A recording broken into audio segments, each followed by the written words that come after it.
Well, iti dayti nga malem kakabsat, I would like to give to you an inspiring truth on generosity. Pag-uusapan natin ngayong hapon tungkol sa generosity when no kinamanag parabor. Okay? Generosity. Now, let me start it this way. Amo yung kakabsat, when it comes to material things in life, duwalaeng iti category na dijay. It's either datayo iti situation nga scarcity, when no panagkurkurang, panagkirang, when no data iti situation kakabsat nga ag surplus. No surplus ko na tayo kakabsat kat panagsubra, no? Ado, dijay, ngem dijay kasapulan tayo. But you know, whether in scarcity or in surplus, there are three important attitudes that we need to learn to exercise. Number one, contentment. Masapul tayo kakabsat ti contentment, halaeng ngano kurang iti adda kada tayo, no di kat uray pay no nalabon iti adda kada tayo. We need to have contentment. So di ko na ni Apostle Paul, I have learned in whatsoever state I am, therewith to be content. I learned how to be abased in times of scarcity. Paul said, napnekak, whatever I had, no basit, well, thank God for it. No agsubsobramat, thank God for it. Kasi, uray na kat adut resources mo, no awang contentment mo, umapapal kan tulad ta, kat kunam, at aduti resources na, kas di kumamit kanyak. So, you will never be happy with whatever the Lord gives to you. So whether in scarcity or in surplus, the attitude number one you need to learn is the attitude of contentment. May kadwa kakabsat, faithfulness. No faithfulness ko na tayo, DJ damagem iti apo kasi He is the owner, we are the stewards. And as stewards, we are required to be faithful with everything the Lord give to our trust. We all made bad decisions in life as far as our finances is concerned. But looking forward, deti challenge ti Apo kada tayo, with whatever the Lord gives to us, the key to a faithful handling, the faithful nga panang handle, panang manage tayo, kadagiti patalig ti Apo, learning from the Bible and learning from mistakes and learning from wisdom is this. Damagam ti Apo ko nam, Lord, why did you give this to me? Anat purpose mo deti nga blessing kanyak? Ana iti kayat mo Apo nga allocation na. Kasi ti Apo, in mind, when He gave that to you, He gave that for a purpose. And it is our responsibility not only to spend that, but to spend it right, in accordance ka DJ intention, ti Diyos nga nagtaudan digiti amin na blessing. So DJ ti attitude number two, contentment, then faithfulness. Then ti may katlo kakabsat nga dapat attitude tayo, generosity. Let us guard our hearts from being covetous, from being greedy, or from being selfish. Pag sinabi nating selfish, is ti mindset tayo nukwa, aming adakanyak, kukwak, kat aming adakanyak, siyak tigapuna, aming adakanyak, para aming kanyak. That is selfishness. Iso nga, ti apo kakabsat, isurusuro na kada tayo iti biblical generosity. Now, I believe this with all of my heart. Awan iti Kristiyano nga mayasideg iti rikna na ti Apo ngagbaling nga naimot kakabsat. No Christian. I have never known a Christian who is walking an intimate relationship with the Lord nga naimot iti puso na. I believe as I look at the Bible and as I talk with brothers and sisters, cheerful givers are the people who have the sweetest spirit in the church. Amen. Generous nga Kristiyano, isuda digiti Kristiyano nga nagsasamit, nagraragsak iti puso da kakabsat. Because sa bali, sa bali ngamin, iti biyag, iti may sa nga tao, may sa Kristiyano nga generous. Now, take for example, ni Zacchaeus. People hated him before nga namamuna ni Apo Jesus. They hated him for the simple reason that he was greedy, di ba? Amuta yung met, he was working in the BIR. What is today the BIR? Kahit no agsingir, corrupt is una, di ba? He would corrupt the system and he would gain from corruption. So to cut the story short, nag-meet daki ni Jesus Christ, Ket DJ nga meeting kini Apo Jesus, encounter. It's a personal, life-changing encounter for him. Because suddenly kakabsat, nagbaliw ti pananaw na, iti pa nagbiag. Because of that personal, life-changing encounter with Jesus Christ. So, iso na pa yung tinangay, baga kunanan, Lord, dagiti aming nga tinakawak, ipulang ko, iti mamimpat. Kat DJ kagudwa ti wealth ko, kunana, I will distribute it to the poor. You see that? Basta na yasid kay ti Apo kakabsat, your outlook and perspective about life will totally change. It's a life-changing encounter. Iso nga deti pa nakaisuro iti generosity kakabsat, masapol nga the personal relationship mo ti Apo. Di lang ti warning kasi when you talk about giving, high voltage ngamin deti kakabsat. High voltage. Kaya't nangasawan, no awan ti transformer mo, bumtak ka.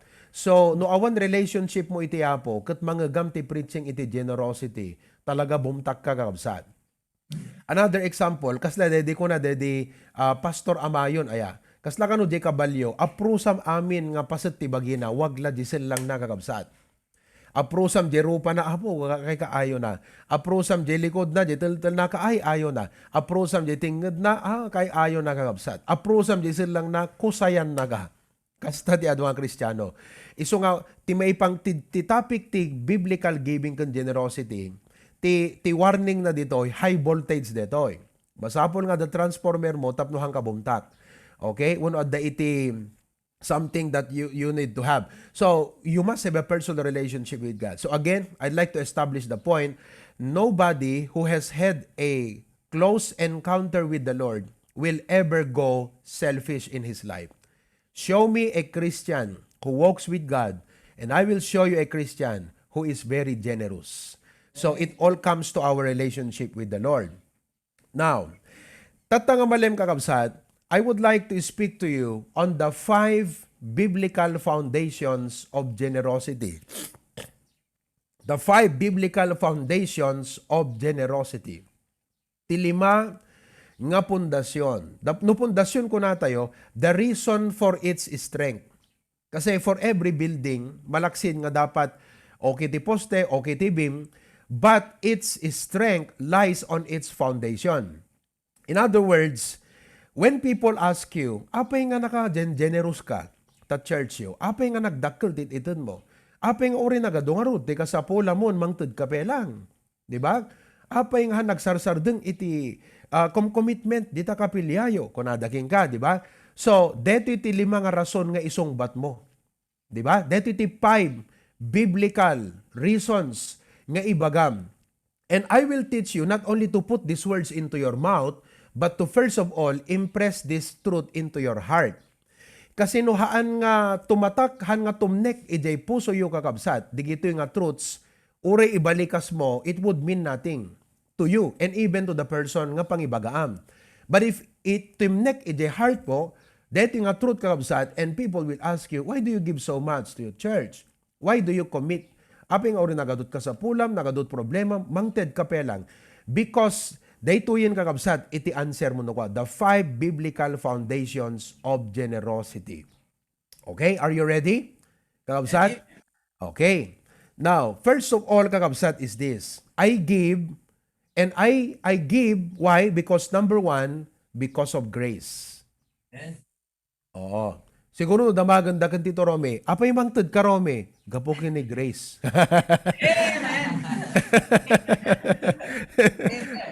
Well, alagat ta joke la di jay Tito Rome kan Tita Grace aya. Kasi dito nga mean word nga grace okay? But you know, why are we giving? Because of grace. Now listen very carefully. Dito topic ti grace kakabsat kasla may sa akayo. Okay? May sa apuon, duwat ti sangana, ngem adupay tinagsangasangaan na. So let me show to you, DJ poon is the topic of grace. DJ duwa nga sangana kakabsat, duwat ti makita yu jay. The reason why we give, DJ umuna nga sangana is, gapo ka DJ grace ti panangisalakan ti apo kanya tayo. Now, what do you mean, Pastor? Try to think of this. No pinagbayad na ka ti apo tapan nakaisalakan mo, babayadam nga ta. Agyaman tayo ti apo, tahan na tayo require nga agbayad tapno maisalakan tayo. Diba? Han na tayo require nga ilakom ta proper team. tapno pangbayad mo ti salvation mo, pangtubos mo sa rilim.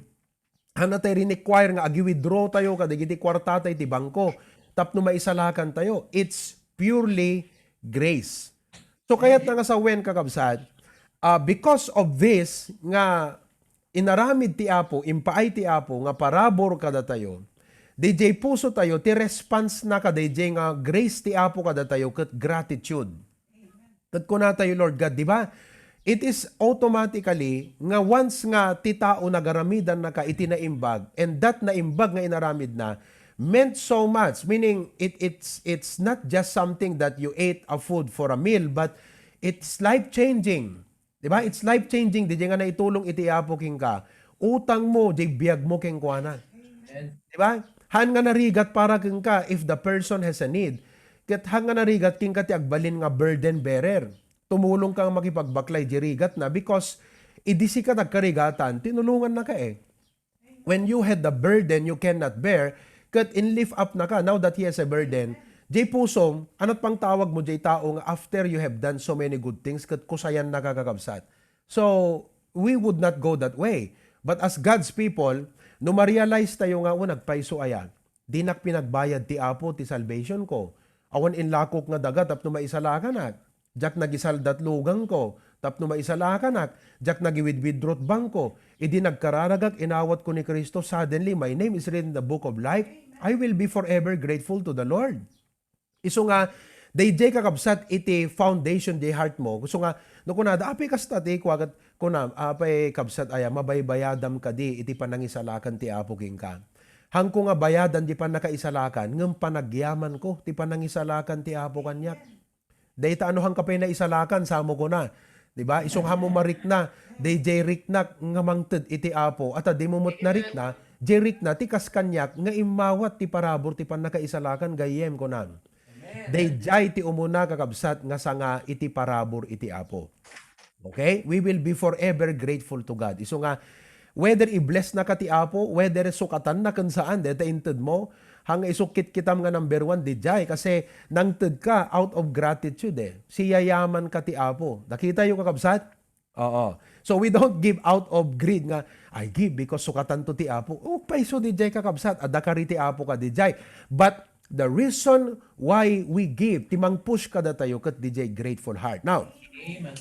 The other side of the tree is the other branch kakabsat, deti grace kat, well, uray aduman ngagpaiso digiti challenge tayo. I know many of you are struggling and facing some financial difficulties and hardship. As anyone else around the world, nobody is saying that, he is not struggling some point sa kanyang finances today. Man-manulang, di kita makaibaga siguro nga, I'm okay, I'm fine, I have surplus, but most people today are really struggling.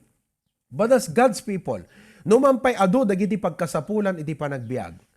Para king kakunam, haang ko nga iyimot iti mangted. Why? Because uri adot kasapulan, kunam ti sarilim, dakdakkel mo ti parabor ti Apo. Amen. That God's grace is abounding. So, if I do not give, I am just saying that God's grace does not abound. DJ tinapasamak ka digiti Macedonian believers. Dito 2 Corinthians chapter 8. Dinggan nyo kakabsat. Ayan.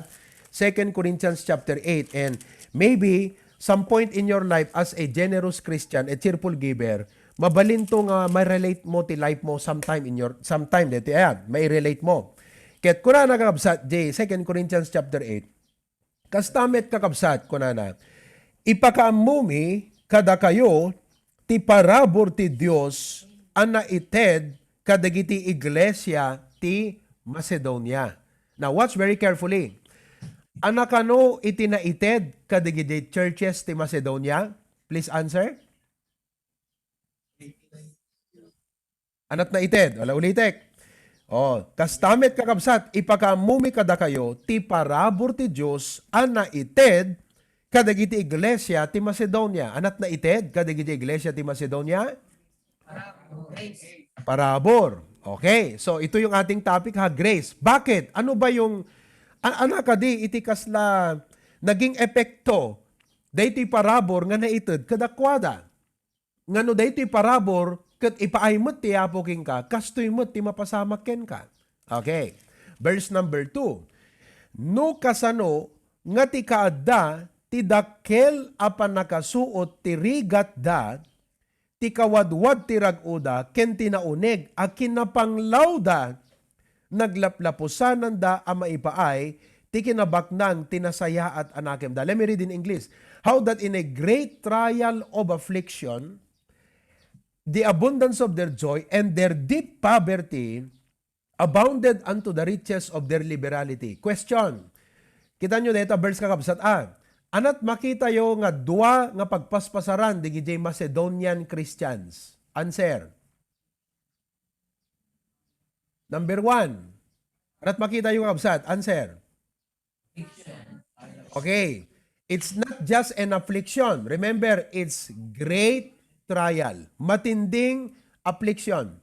Next, ano pa di pagpaspasaran da kabsat nga sitwasyon? Deep poverty. Now, let me ask you, who among of us today is suffering just like the Macedonian believers? Tignan nyo maigi yan. Great trial of affliction. Ano dito great trial of affliction? They were being persecuted by the opposers and the unbelievers. Di ba? Oh, they were being persecuted. Is there any one of you today who is being persecuted? As severe as their persecution was? No one, right? No one. We have freedom to worship God. Pangalawa, deep poverty. Are you still eating at least 2 times a day, mga kapatid? Are you still eating at least 2 times a day? Okay. Tatta nga pandemic, i-lockdown ka, absat hala 2 times ti pampanangan tayo subsubra. Isong alimukmag ni Brother Erwin. Gaputa panganapangan. Aya, Brother Erwin, ako maubra Isulat exercise tayo. Anat exercise tayo? DJ Ima, up and down. O, DJ, exercise na. Okay, panganapangan. Okay. So, no one amongst us today is suffering deep poverty. But look at their life. Ano daw ang ginawa ng biyaya ng Diyos sa kanilang buhay? Their great trial of affliction, ano't napasamak? Their joy was abounding. Nakaragragsak da kakabsat, gapu di parabor ti apo. Okay? And in their deep poverty, abounded unto the riches of their liberality. So, ibig sabihin, matindi ang hirap nila. Matindi as in. Pero hindi yun naging hadlang. Poverty and affliction never became a hindrance dahil sa pag-apaw ng biyaya ng Diyos sa kanila at yun ang pagkilos ng Diyos sa kanilang buhay. So Paul was in a way saying, look, napakahirap ng mga taong ito, pero nagawa nilang magbigay. And what made them give? Because of the grace of God. Amen. Now, I know that many of you right now are struggling and suffering. It may not be as worse and as deep as the suffering of the Macedonian believers, pero nararamdaman natin ang paghihirap, ang challenges natin ngayon. But praise the Lord, what made you give? Nobody forced you. May nagpwersa ba sa'yo? Tinutukan ka ba ng baril? At sinabi, no din you ito detoy, Moises, kan Teresa, papatayang kayo. Ada ka din ang tutok ti paltog kada kayo. You were not forced into giving. You were not driven by anything, but you were driven by the grace of God. Nakaimbag tiya po. Adot pagkasapulan, adun tupay ti pagkasapulan, ngem apay kitdi, nagbaknang iti parabor iti apo. Amen. Amen? Yet, I continue to read. Kunana, verse number 3. Takas kadagiti kabaelanda, kunana, nasaksiak kunana. When ken aglablabes pay kadagiti kabaelanda ket timulong da anak nakem dalaeng.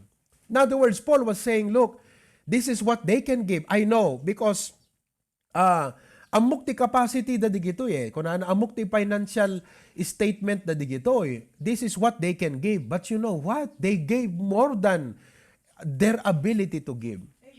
Nariknak deti nga grace ti apo kanyak idi kalman kakabsat kasi idi panag-commitment deti project iti Claveria. Personally, ading kararag kunti apo nga isign ko nga amount.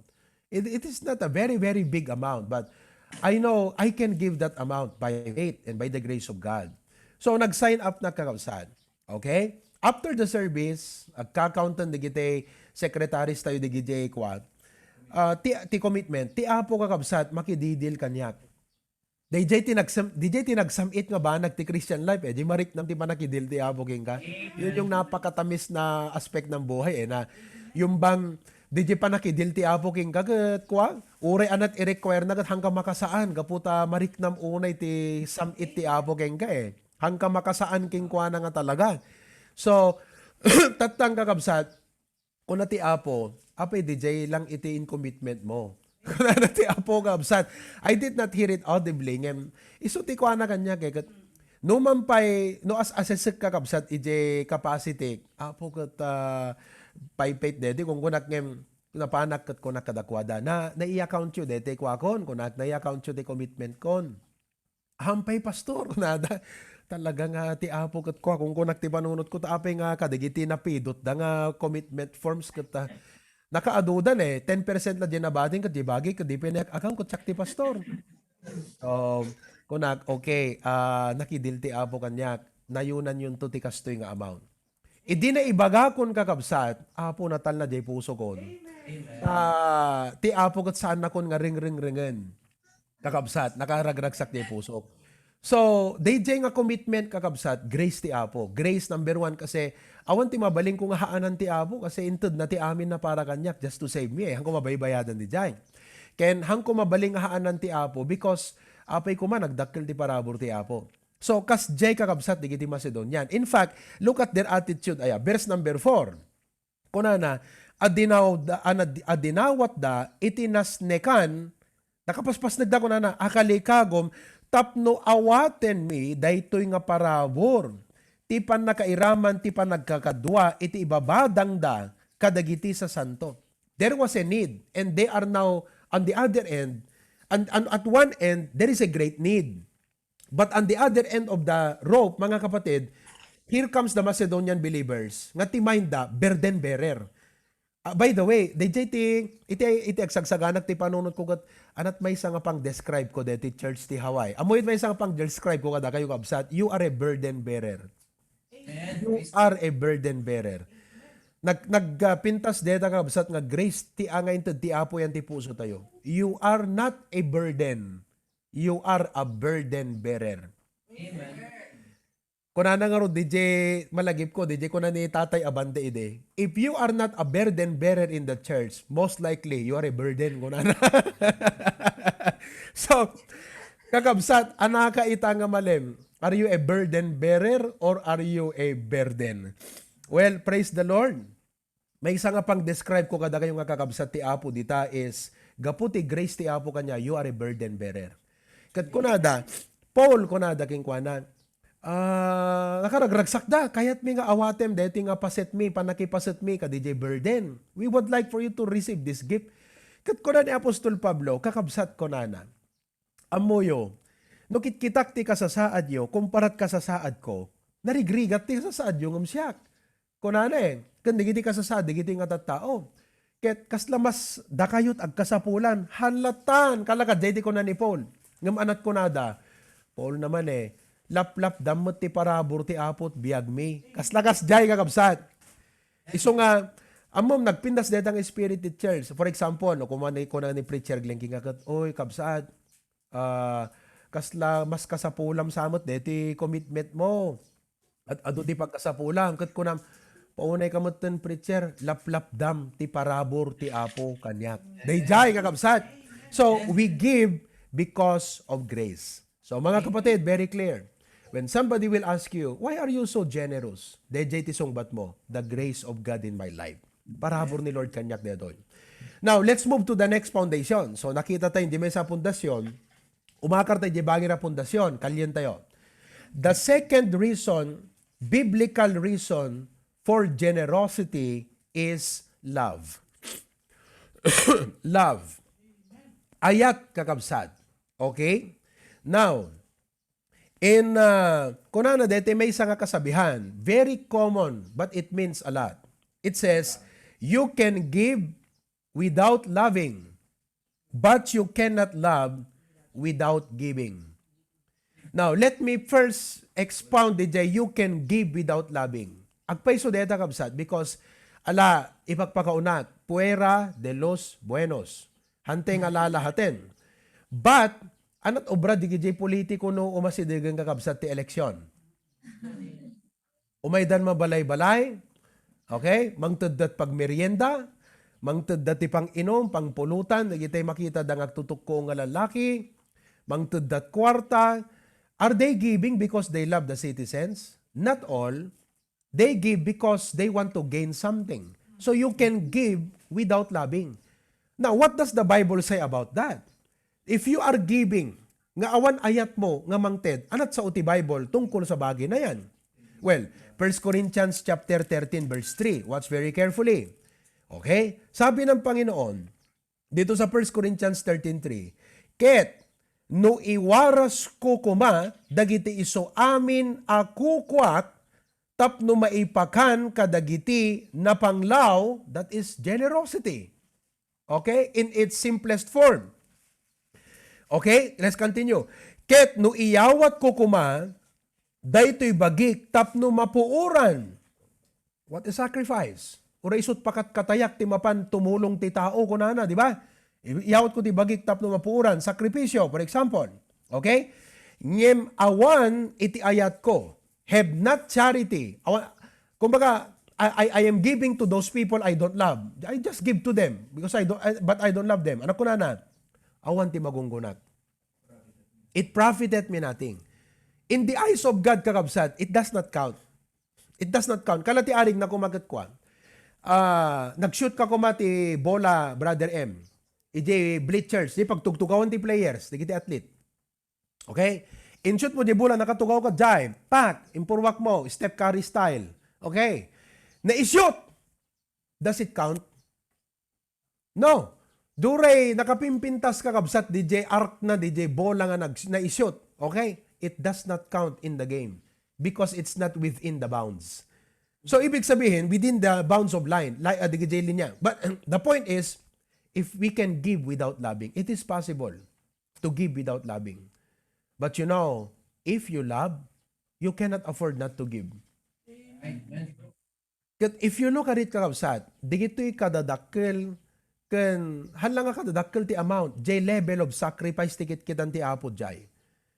Some has really sacrificed so much nga grabe kakabsat. But if you look at the level of sacrifice that every one of you has made para kadeti trabaho iti apo, why would you do that if you don't love God and you don't love the ministry? Nakita niyo kakabsat? Dakkel nga ayat iti trabaho iti apo. Dakkel nga ayat kakabsat. Now, going back to 2 Corinthians chapter 8 verse number 8. The Bible says 2 Corinthians chapter 8 verse 8. Anak ko na nadjay. Sa anak nga agsao akasla iti agbilin. Paul was saying, I am not talking to you about giving by, hangko ibagbaga dito nga dito kaslang pwersaan kayo. Not by commandment. Okay? Ngem ko na, no diket gapo iti regta dagiti sabali. He was talking to the church at Corinth and he said, kasi di ko na, kakabsat, kitan nyo man ko na, digito'y nagririgat ti sitwasyon da, nakaitid da kaito lakit din. But that is not the point, kunan ni Paul. That is not the main thing. Kunana, ken kas panang suot ti kinapudno ti ayat yo to prove the sincerity of your love. You cannot love without giving. Well, as pastor, I would like to praise God kakabsat iti dakkel nga ayat yo iti trabaho iti apo. Now, I know hangkay mapan makikapilya Jack Laberia eh. Am I right? Sino kada kayo ti mapan makikapilya jay? No one. So why would you kasla ka digiti daduma dita US ket agpatak derti balay na dito isabali mo ti agyan. But anyway, uri sabali ti agyan, umay na mo't pagbakasyonan, right? Pagyanan na met. Pero sino kada kayo kakabsat iti mapan makikapilya Jack Laberia, dakadi. Awam mo te, ditama ti ayan ti pagkapkapilyaan nyo, right? Kada kayo nga daduma ijimawi in your own house, iti pagigyanan nyo nga makigimgimong kakabsat. So, you're investing that amount into a place nga sa bali kakabsat iti ag-benefit. Why? DJ tinaisang sangayan nga love. You poured out your love. Di ba? Expecting nothing in return even from the brethren. The point is, can the folks in Claveria repay you anyway, in any way? Can they be able to repay you? I think one of the best way they can do for you is to pray. They will never forget to pray for you. Kasi impress mi nga nasayat ken Pastor John kadakwada kakabsat itinangted ti hudyat amoy it hudyat kasla nang spark iti gagem nga aramiden deti nga panggep ket gapo deti commitment dagiti kakabsat ti Apo di Hawaii. Without that, awang kumakakabsat iti gagem nga mga rami deti nga panggep. So isut kumbaga dakay ti inusar ti Apo nga nang ti hudyat kakabsat eh. Without that, awan kakabsat. But impress me. So nga, I pray and I believe nga digiti kakabsat, handa kay malipatan nga ikarkararag. I believe that so. That wherever they are right now, whenever they pray, aglalano no danto di kapilya, ay ket Pastor Dennis, every time he would preach ko na nakakabsat, ikararag tayo digiti kakabsat ti Apo di Hawaii. Nagkararagan, thank you Lord for our building. Thank you our folks in the HBBC, particularly digiti kakabsat di Hawaii. Now, they can pray for you, but in any way, there is no way they can repay you anymore. But you have poured out your love. Now, ang nga klaseng ayat, deta kakabsat. Iso deta tay devotion tay bigat. DJ unconditional love ti Apo kakabsat. DJ daily bread ti Pilipinas ha, kasi sa bali tay daily bread, tumbigat yung pelat dita. Ngayon, nakita yung yung post ko kakabsat, nga pinicture ko, DJ unconditional love iti Apo. He has poured out His love to us. Imbuyat na kakabsat, ti ayat na kada tayo. Siya sinno tayo kuma. Hantay nga deserve, ngam imbuyat na. Apay, kakabsat, ay ayatan na tayo eh. In sakripisyo na ti anak na, gaputa inayat na tayo. Why did God give His Son? Because He loved. You cannot love without giving, mga kapatid. And even to the extent, whatever extent of sacrifice it may require, your love will, transcend any level of sacrifice. Kumbaga kat, DJ kasanuman ti kadakkel ti level of sacrifice nga i-require ti Apo ken ka, haam mo nga samiren dayjay because dakdakkel di ayat nga in parangarang ti Apo ken ka di puso. You see that? Iso nga, kung nag-ijegat, let your love flow through me. Yeah. Kaslay di kalman. Dito pa iti may isang blessing man ng kakabsat. Kita nyo, dito kat out of gratitude kan out of love. Adag buy-buya nga kakabsat ti Apo taga Singapore. Adada di Singapore, taga ti Pilipinas.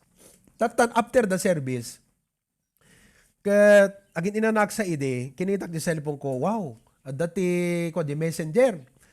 Ket kunana nga kasta, pastor kunana, agbuybuya kam iti live stream ta HBBC. Permi nga mabembendisyonan kami. Ket kuna deti kabsat ko, kunana hanga isuna kuna di kabsat ko kunana. Ag commitment tayo para DJ building di Claveria.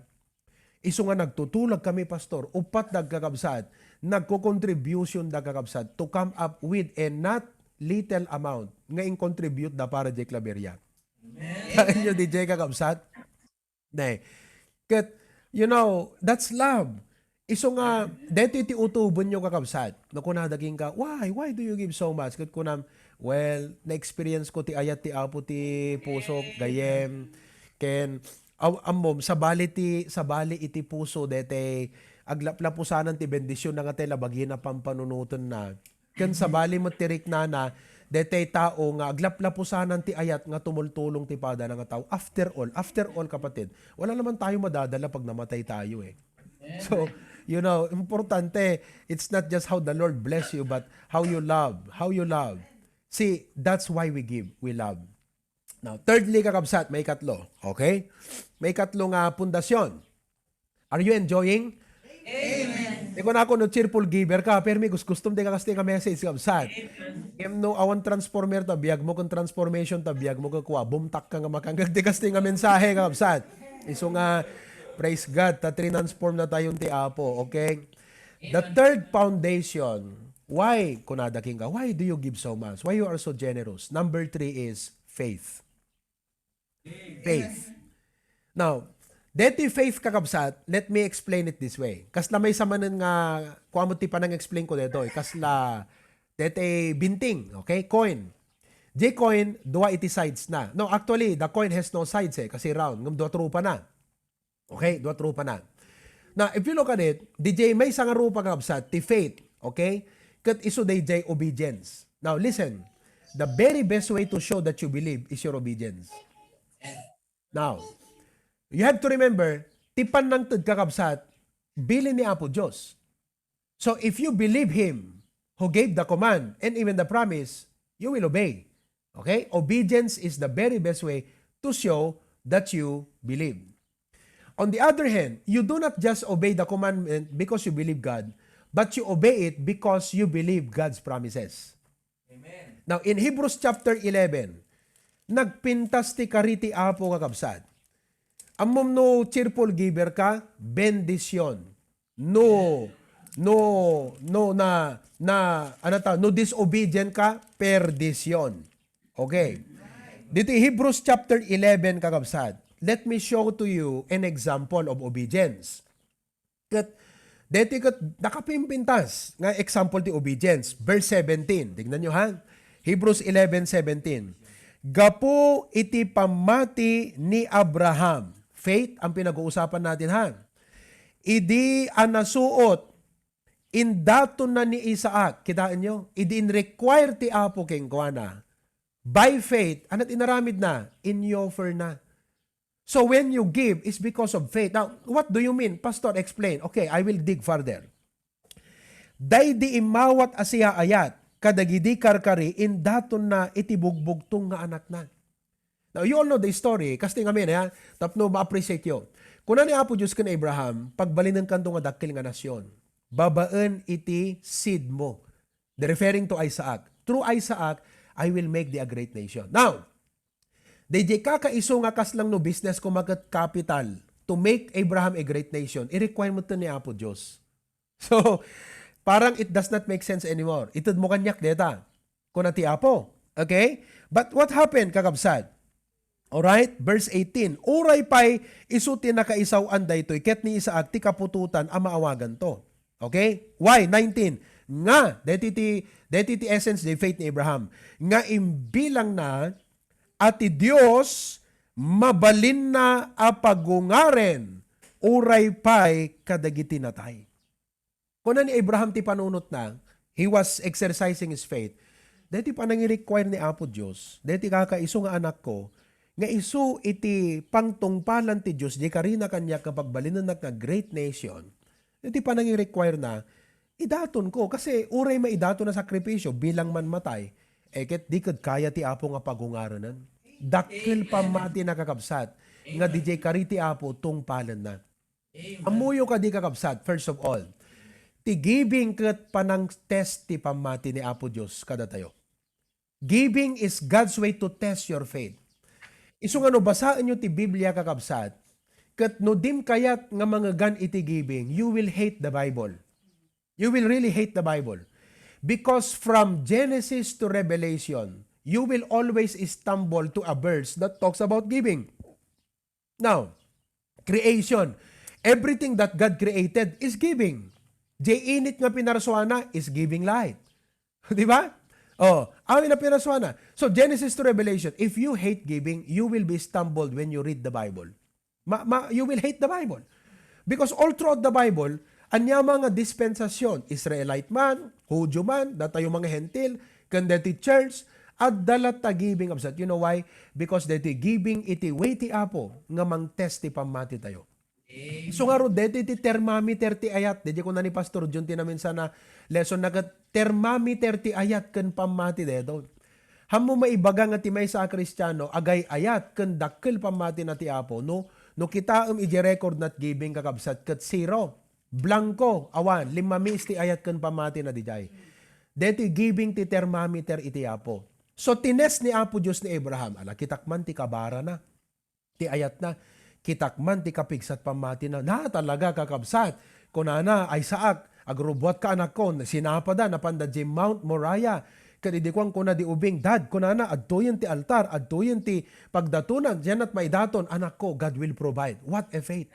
God will provide. Amen. Ako na daking ka, itad mo deta, kasano torti masakbayab, ay, God will provide. Brad, God will provide.